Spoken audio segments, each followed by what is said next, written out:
کہ توبہ کرو، اپنے اخلاق اچھے کرو، اپنے رویے اچھے کرو، اپنی گروپنگ کو ختم کرو۔ یہ تم نے نئی تاریخ رقم کی ہے، چاروں دروازے۔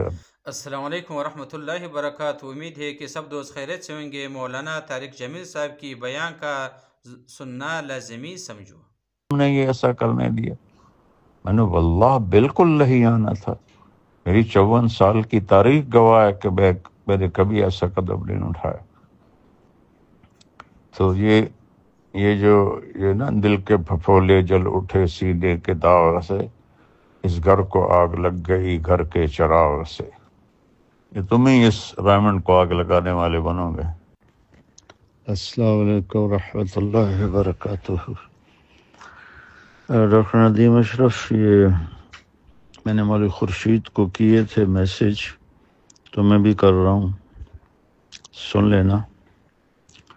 جہاں تک تم لوگوں نے پہنچا دیا ہے حالات کو، اخلاقی پستی کو، اور تبلیغ کی گراوٹ کو، مانسرہ میں وہ منظر میں نے دیکھا تو مولانا یوسف صاحب کی بات یاد آئی کہ اس کام کو کوئی اور نہیں تباہ کرے گا، خود تبلیغ والے تباہ کریں گے۔ تو پہلے راجہ افسر کا گروپ آیا تھا، ان کو اللہ نے صاف کیا، پھر قریشیوں کا گروپ آیا، ان کو اللہ نے صاف کیا۔ اب آپ لوگ بیٹھے ہوئے ہیں ریونڈ میں، اور جس طرح کے آپ لوگوں کے معاملات چل رہے ہیں، اس کو ٹھیک کر لو تو اللہ کرے آپ لوگوں کو اللہ ثابت قدم رکھے، اور اگر ایسے ہی چلتے رہے تو پھر تم بھی تیاری کرو کہ اللہ کا غیبی نظام کوئی تمہیں بھی یہاں سے اٹھا کے باہر پھینکے گا۔